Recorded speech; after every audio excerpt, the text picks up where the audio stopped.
How many of you remember the old cell phone commercial that said, reach out and touch someone? Anybody remember? You're old enough to remember that? Oh, okay. Well, how about, here's another memory test for you. Do you remember a show called Touched by an Angel? Yes. Okay.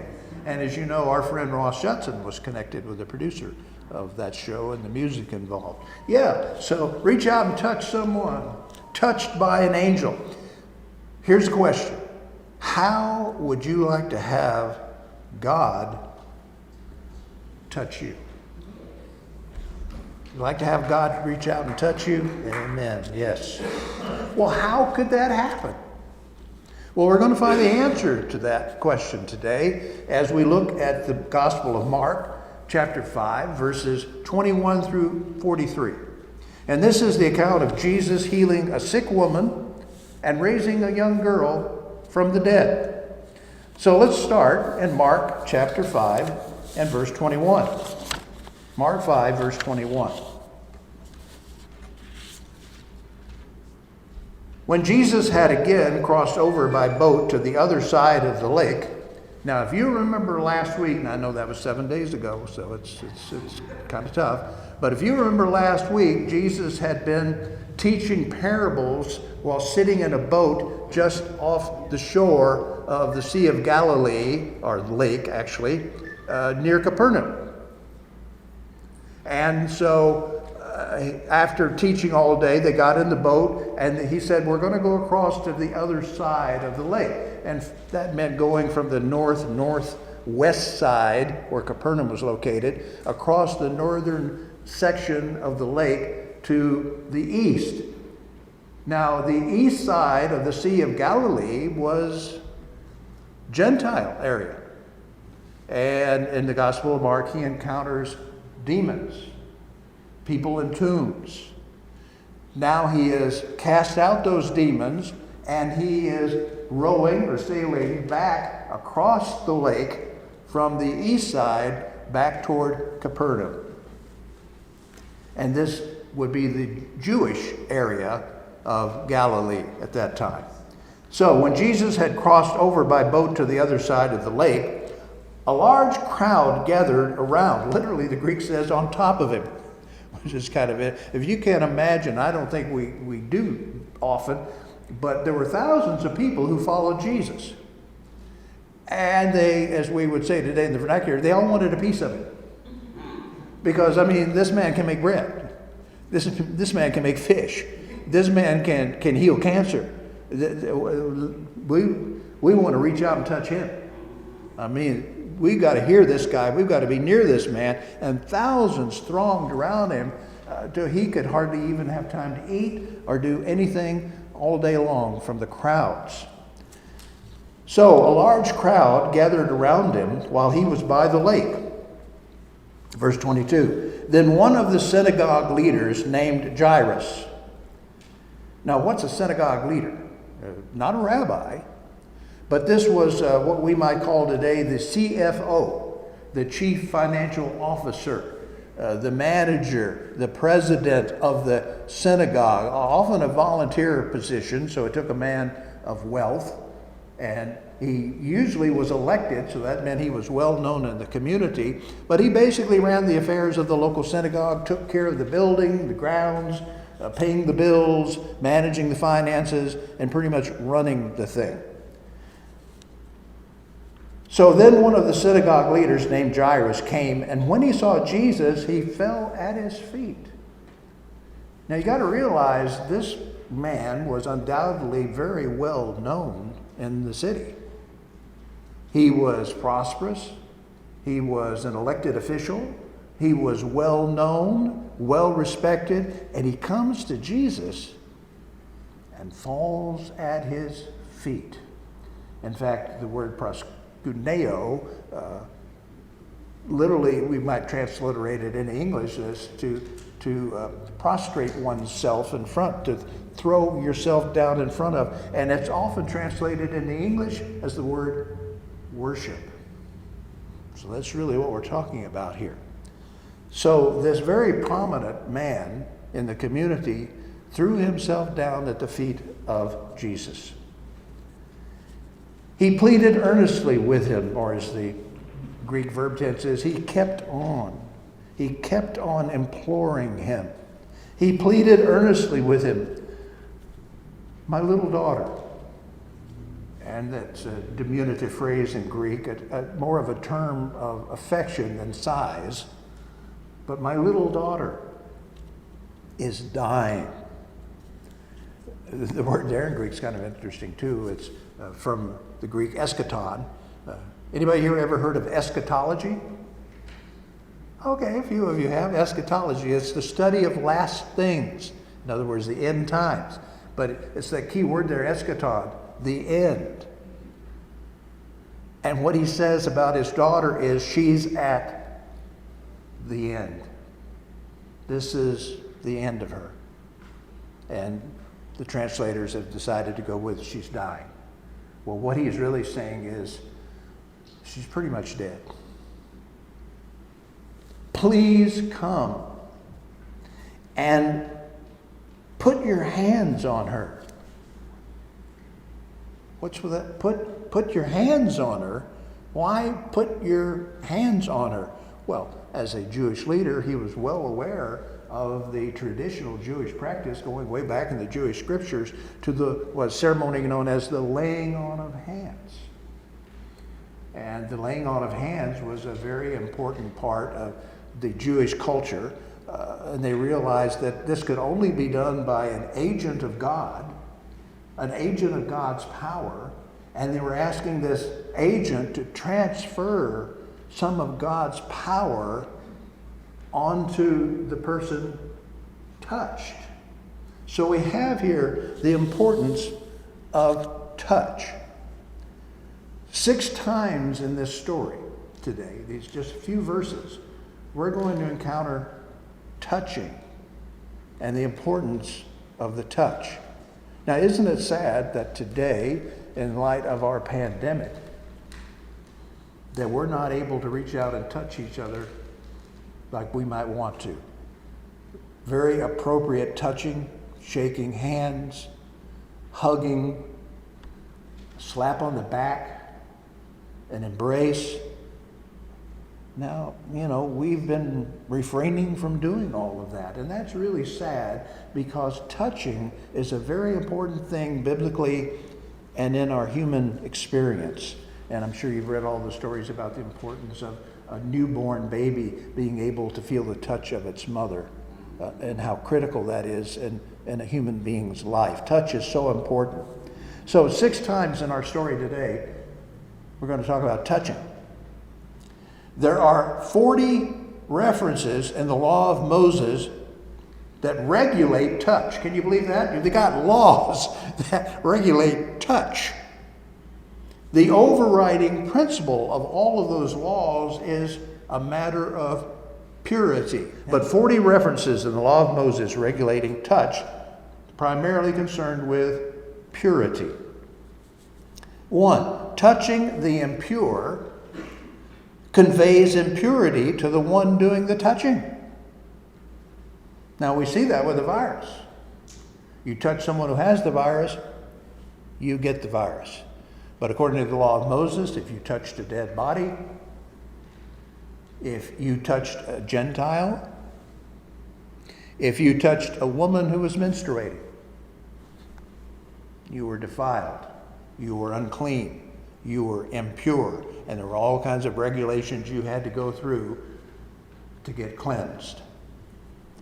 We also read in the law of Moses that God in heaven cannot be touched because he is holy and pure, and therefore, obviously, no human could ever touch God.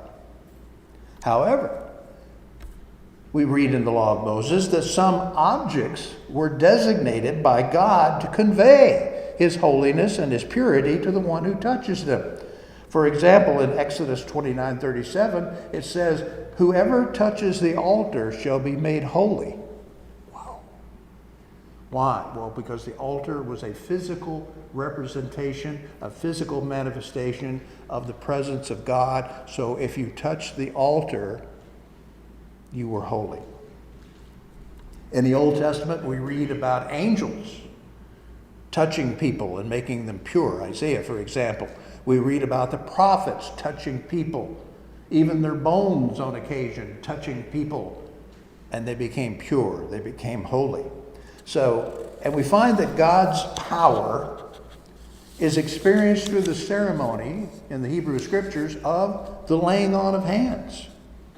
So, the laying on of hands shows an agent of God's power who can confer blessings from God, the blessing of authority from God, that can confer holiness, confer purity to the one touched, or we might say healing. So how is blessing, holiness, purity, healing from God manifest humanly? Often through the laying on of hands, touching someone. But here's the thing that we learn now in the New Testament in Jesus Christ. God reaches out and touches us. Isaiah 41:13 says, "We are the work of his hand." Now that's a metaphor, of course, but the metaphor is God made us. He touched us. We were created and made by the touch of God. He is the potter who touches and molds and forms us by his touch. And in the New Testament, we are touched by Jesus. Some physically, who knew Jesus in that day. And for us today, we are touched by Jesus through the Holy Spirit. Even as when we take communion, we are touched by the elements. That's why we do physical bread, physical juice. We're touched by the elements. And it is Jesus through the Spirit touching us. So it's pretty powerful imagery here when you talk about touching. So Jairus said to Jesus, "Please come and put your hands on her so that she will be healed and live."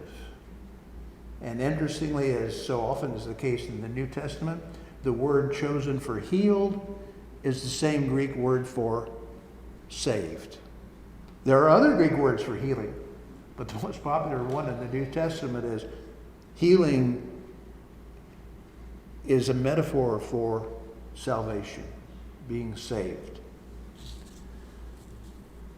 So, verse 24, Jesus went with him. Why should Jesus do this? He's busy. Got thousands of people waiting to hear him talk. Why should he go with this one man, a Jewish leader? The Jewish leaders have not been real nice to Jesus. But this man is different. And Jesus cares. He's touched.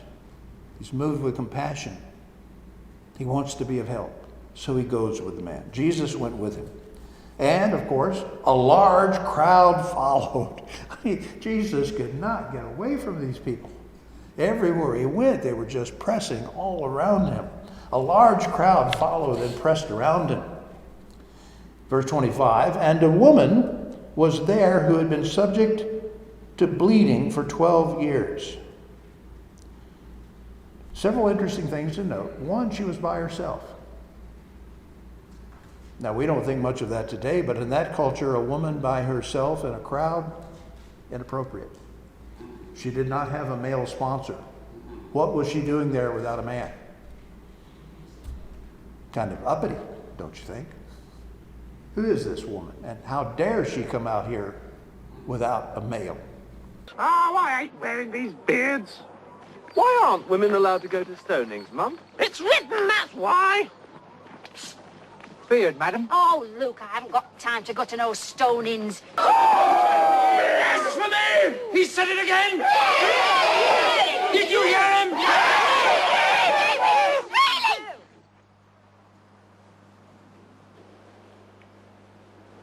women here today.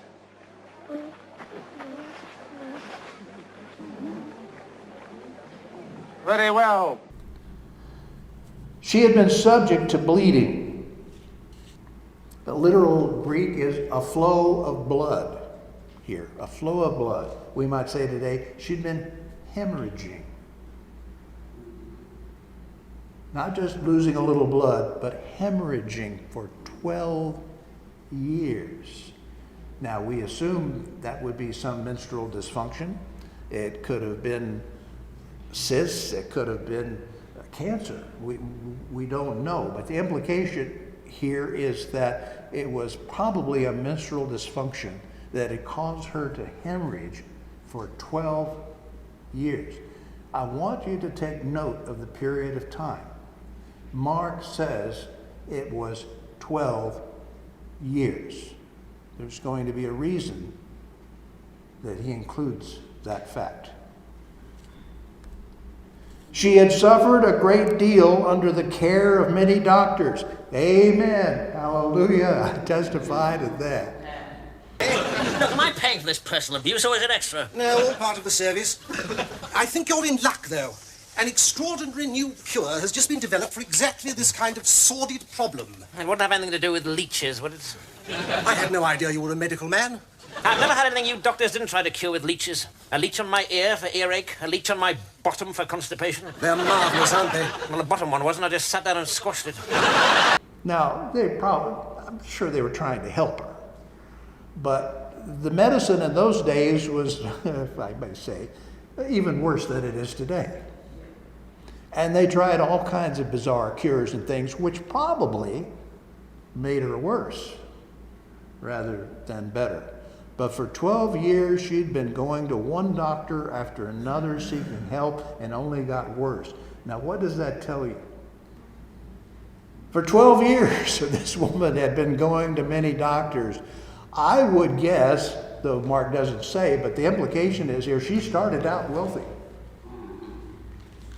Now she's got nothing after 12 years of going to doctors who didn't help her. So she had suffered a great deal under the care of many doctors and had spent all she had. Yet instead of getting better, she grew worse. She's going to die. I mean, you can only bleed for so long. You can only hemorrhage for so long before you become anemic, and then after you become anemic, you eventually die.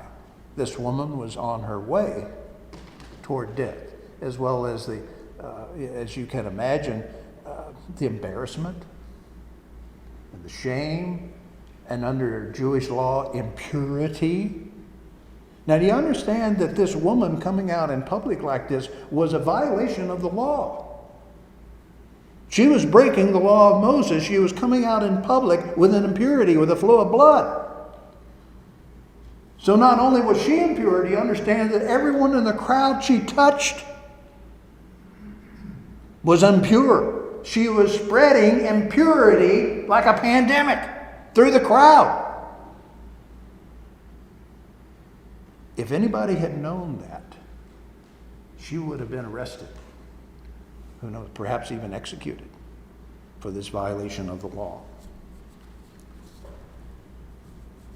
So, we listen in verse 27. When she heard, and the Greek says, when she heard the things about Jesus. So Jesus' notoriety was widespread. He performed miracles. He healed people. Now, let me just suggest this. Isn't it a good thing she heard about Jesus?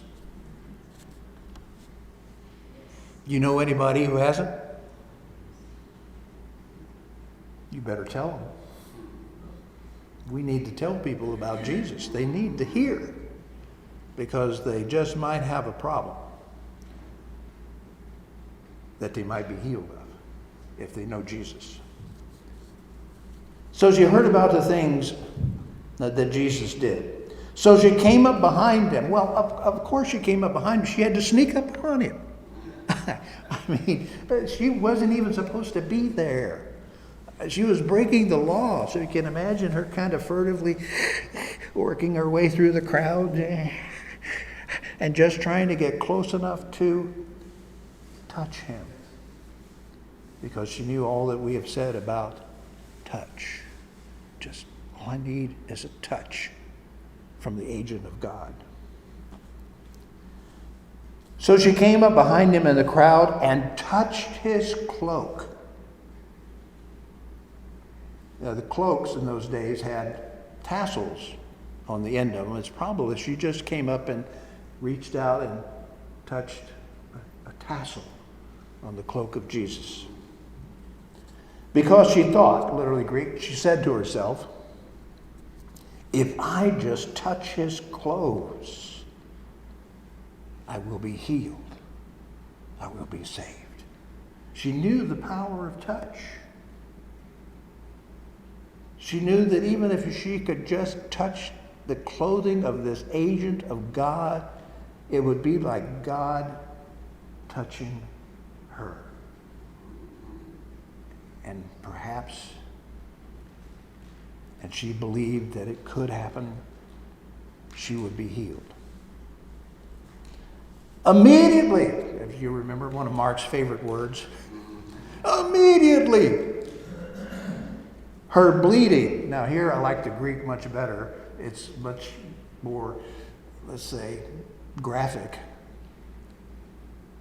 The fountain of her blood. That's what the Greek says. The fountain of her blood. Her bleeding stopped. And she felt in her body. She knew she felt something in her body. That she was freed, that she was cured from her suffering. There are feelings you get when you know I know I'm better. There's something I sense that I've been made well, that I've been healed. I don't know how many of you may have had that feeling when you were baptized. You came up out of the water and you felt clean. There's an emotional feeling that goes with that. Verse 30, at once. What? Greek, immediately. I think the translators just get tired of writing immediately all the time in Mark, so they try to break it. But it's immediately Jesus realized, or the Greek says, knowing in himself. How did Jesus know this? I don't know. He was human. Did the Spirit give him a little prod, a little nudge? I would suspect it was something like that. Jesus knew something had happened. He didn't know what. He was so human. He was fully human. He laid aside his prerogatives of divinity, and he was operating fully human. But perhaps the Spirit nudged him just a bit, and he felt something good has happened. So once Jesus realized that power, dynamis, often used for the work of God, that power, the work of God, had gone out from him, he turned around in the crowd and asked, "Who touched my clothes?" See, he didn't know. He's not omniscient. He's human. He knew something had happened somehow, some way, but who did it? He didn't know. And so he asked the question, "Who touched my clothes?" Can you imagine? Thousands of people. And he looks around through the crowd and says, "All right, who did it? Who touched me?" Well, a lot of people touched him. But this was a special touch of God. Verse 31. "You see the people crowding around against you," his disciples answered. And you ask, "Who touched me?" Oh, Jesus, you're such an idiot. I'm sorry, did I say that out loud? Wow, what kind of disciples and helpers are these? We've already seen how disrespectful they were to Jesus, and now we're not told who. We can make a guess probably which apostle said this. But now they're so disrespectful, they say, all these people, and you ask, "Who touched me?" Verse 32. But Jesus kept looking. He kept glaring around to see who had done it. Verse 33, then the woman, knowing what had happened to her, she knew, the blood stopped. I mean, after 12 years of bleeding, I think she knows when it stopped. It has stopped.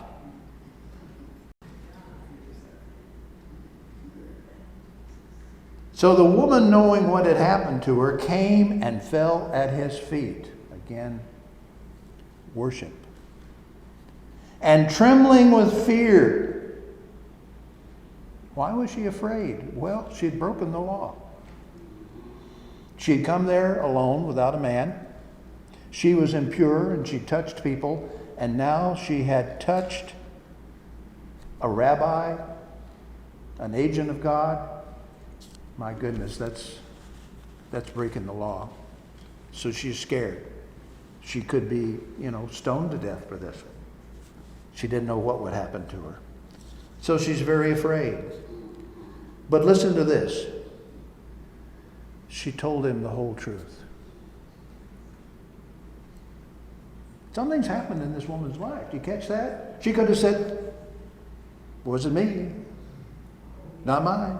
I didn't do that. Step back and be quiet. All she had to do is shut up and walk away. But something had happened in her life. Not just a physical healing, but there's been transformation. And she said, I confess. I'm here alone. I've broken the law. I did it. I'm hiding nothing from you. So she doesn't know what's going to happen now that she's told the whole truth. Verse 34, he said to her, daughter. Now that doesn't necessarily give us her age. She could have been a daughter of Israel or something, but maybe it does. Daughter, Jesus was about 30 years of age, maybe. He calls her daughter. Was she younger? Was she in her 20s? I'm speculating, but I'm just saying, reading between the lines, maybe she was in her 20s and she had had this flow of blood for 12 years. And let's say it may have started at, what age might you guess that a young female might begin to have these sort of problems? Perhaps 12?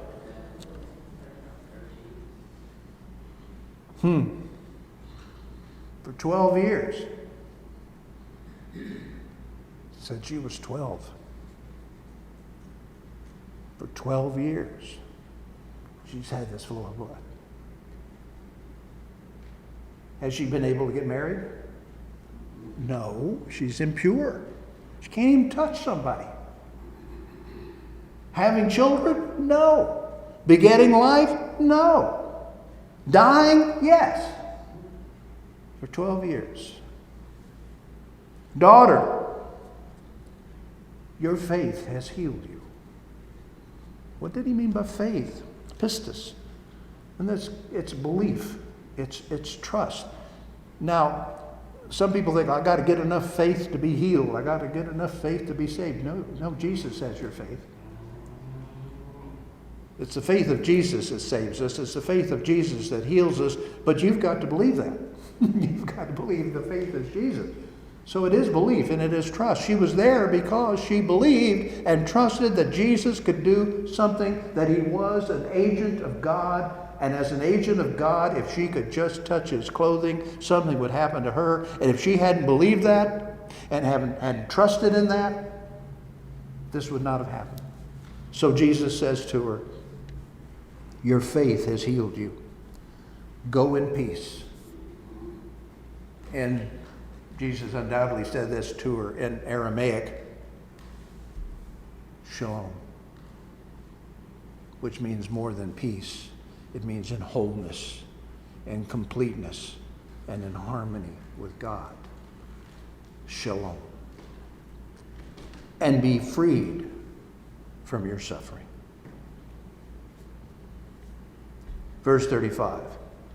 While Jesus was still speaking, some people came from the house of Jairus, the synagogue leader, said, your daughter is dead. Why bother the teacher anymore? People can be so helpful. what is wrong with these people? And what could have Jairus thought, and what could have the disciples of Jesus thought, and I would guess that they did, was, well, all right, Jesus, you've blown it again.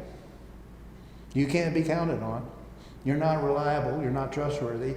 This man wanted you to come and heal his daughter, and you've been talking to this woman, and you took too long. And now his daughter's dead. Way to go, Jesus. You blew it. You ever notice that? And I'm speaking facetious now. God just doesn't come when you want him to. I asked you, God. I asked you yesterday, and it's been 24 hours, and you haven't shown up yet. And I'm upset with you. I don't know. I think you're a little bit incompetent. No, we would never voice that out loud, but sometimes our feelings might run in that direction if we're not careful. So they said, your daughter is dead. Don't bother the teacher anymore. It's too late. So let me ask you this question. When do you stop bothering God? Say, well, God, I've asked you 3 times. I guess I'm just going to shut up now. When do you stop bothering God? Never. First of all, you don't bother him. And the second thing, Jesus himself told about the importunate widow who just kept asking and asking and asking. And why do you keep asking and asking and asking? Because it's never too late. It's never too late. Even death is not too late for God.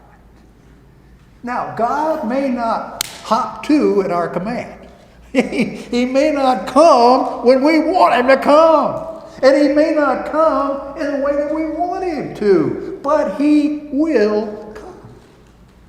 He will touch us. He will heal us. He will save us in his way and in his time. But until he does, you know what we should do? Keep bothering him. Keep bothering him. Never give up. Never stop. Keep bothering him. Verse 36, overhearing, or the Greek could be translated ignoring. Either word works, ignoring or accidentally overhearing. What they said, Jesus told him, this Jairus, don't be afraid.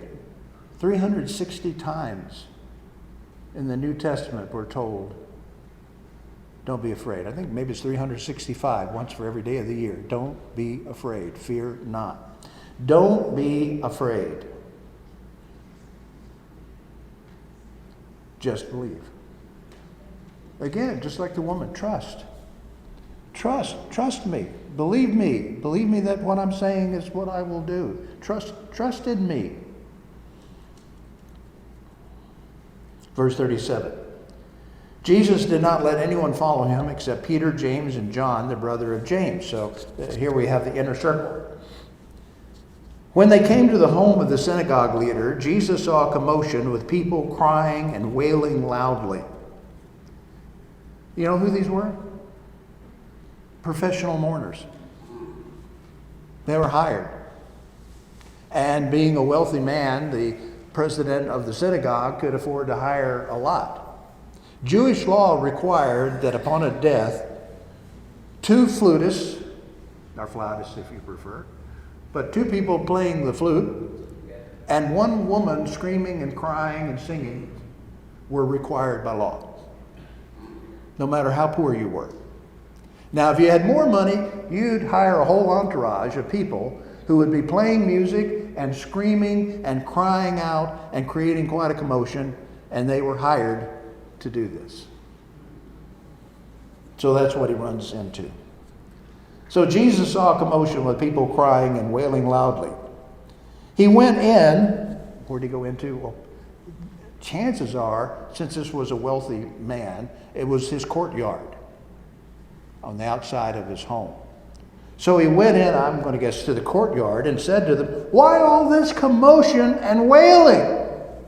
The child is not dead, but asleep. Now, we might rush to the conclusion that perhaps she was just in a coma, but she was dead. His daddy can't talk. Look who knows so much, huh? Well, it just so happens that your friend here is only mostly dead.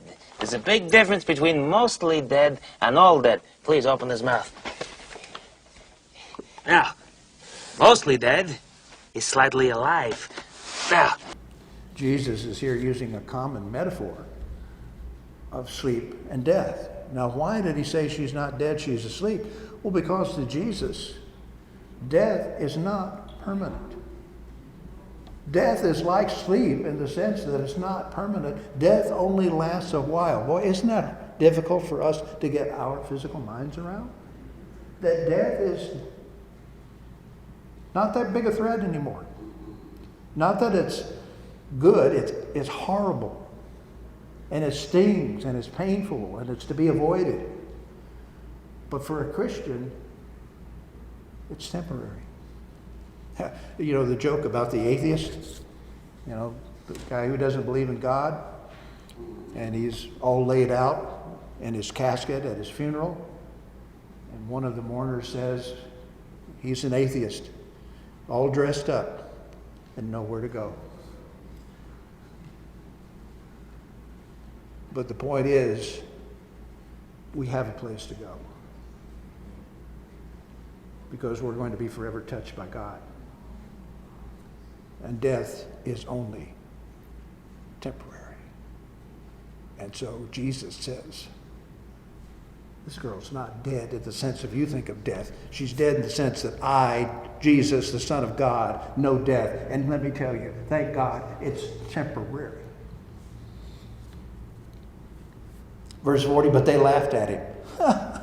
We're professional mourners. I mean, we do this all the time. This is our job. I think we know dead people when we see them. But after he put them all out, probably out of the courtyard, he took the child's father and mother and the disciples who were with him and went into where the child was. So he probably went into the house now to where the child was. And notice verse 41. He took her by the hand. He touched her. Did he have to do that? No. Why did he do that? Because of the symbolism and the meaning of the touch. God touched her. The agent of God in his power and authority touched her, held her hand, and said to her, Talitha cum. And Mark translates the Aramaic for his Greek-speaking readers, which means, little girl, I say to you, get up. Immediately, the girl stood up and began to walk around.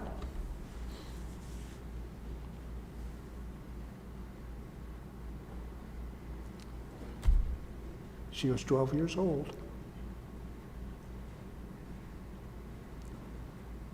She was born when the woman who was bleeding began to bleed. These two stories are tied together. Some people would call it a sandwich. The technical term is intercalary. But the two stories Mark wants us to see are to be read together, understood together, and interpreted together. One woman, as she reached the time of her life to become an adult woman, began to bleed. And for 12 years she bled. No husband, no family, no children, no one. A little girl was born. 12 years went by, and she has no future as a wife, a mother. She's never going to do the bleeding that leads to life. One does the bleeding who leads to death. The other does the bleeding that leads to life. Now, who else do we know like that? a man named Jesus, who did the bleeding that led to death. But it was the bleeding that led to life.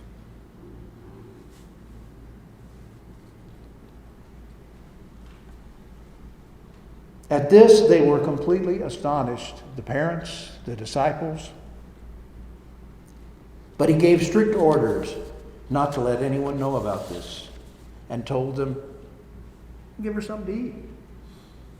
I don't know this personally, but I would guess that being dead takes a lot out of you. I would guess you get over, give the poor girl something to eat, man. Let her get her strength back. So Jesus had ongoing concern and care. He didn't just walk away and say, look what I did, or what a miracle. He said, oh, come on, let's get this girl some food here. Let's keep taking care of her. And now she's back, and she can be a mother, and she can give life to others. So it's quite a story. So what do we learn? We can't touch God, but he can and does touch us, especially through Jesus Christ and in the Holy Spirit. God's touch of you and me and Jesus has healed us. It's purified us. It's taken away our uncleanness. We also learn it's never too late for God to intervene, so always keep bothering him.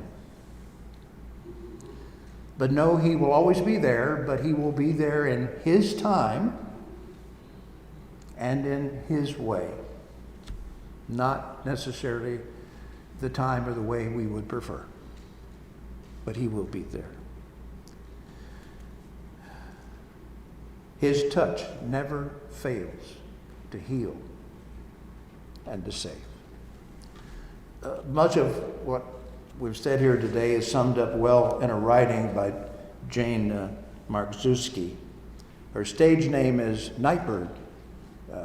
If you're a viewer of America's Got Talent, you may have seen her recently on the program. Simon Cowell gave her the golden buzzer. She's 30 years old. She's had 3 types of cancer.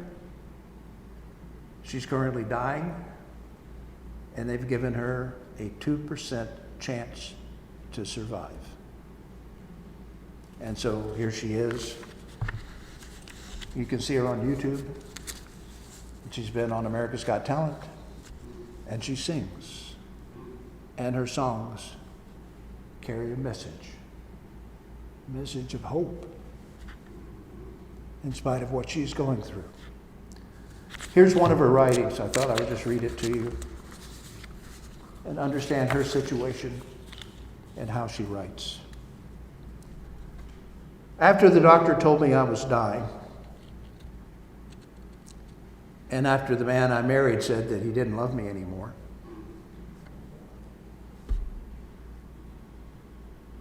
I spent 3 months propped against the wall. On nights that I could not sleep, I laid in the tub like an insect, staring at my reflection in the shower knob. I vomited until I was hollow. I rolled up under my robe on the tile. The bathroom floor became my place to hide, where I could scream and be ugly, where I could sob and spit, and eventually doze off, happily to be asleep, even with my head on the toilet. I've had cancer 3 times now, and I've barely passed 30. There are times when I wonder what I must have done to deserve such a fate in my life. I fear sometimes when I die and meet with God, he will say, I disappointed him, or I offended him, or failed him. Maybe he'll say I just never learned my lesson, or that I wasn't grateful enough. But one thing I know for sure, he can never say he didn't know me. I am God's downstairs neighbor, banging on the ceiling with a broomstick. And I show up at his door every day, sometimes with songs, sometimes with curses, sometimes apologies, gifts, questions, demands. Sometimes I use my key under the mat to let myself in. Other times I just sulk outside until he opens the door himself. I remind myself that I'm praying to the God who let the Israelites stay lost for decades. They begged to arrive in the promised land, but he let them wander. Answering prayers, they didn't pray. For 40 years, their shoes didn't wear out. Fire lit their path each night, and every morning he sent them mercy bread from heaven. I look hard for the answers to the prayers that I didn't pray. I look for the mercy bread that he promised to bake fresh for me each morning. The Israelites called it manna, which means, what is it? That's the same question I'm asking again and again. There's mercy here somewhere, but what is it? What is it? What is it? I see mercy in the dusty sunlight that outlines the trees, in my mother's crooked hands, and the blanket my friend left for me, in the harmony of the wind chimes. It's not the mercy that I ask for, but it is mercy nonetheless. And I learn a new prayer. Thank you. It's a prayer I didn't mean, but I'll repeat it until I do. Call me cursed, call me lost, call me scorned, but that's not all. Call me chosen, call me blessed, sought after. Call me the one God whispers his secrets to. I am the one whose belly is filled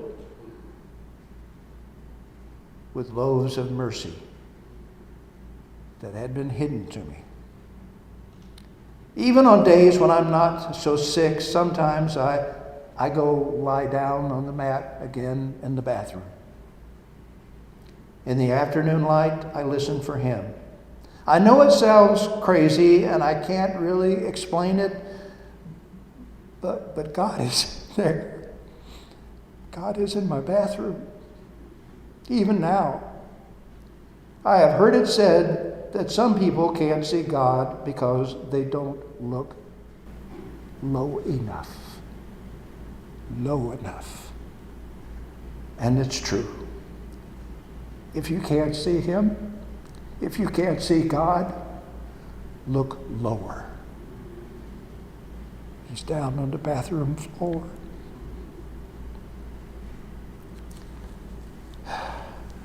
May God, in his grace and his mercy, hear our prayers and answer them. But he will answer them in the perfect way and time that he knows is best. Trust him. By faith are you saved. Trust him. Believe him. And if you have trouble finding him, follow the path of your tears down lower. Look for God lower. And may you find him, even if it's on your bathroom floor. He is there, and he will reach out and touch you. Amen.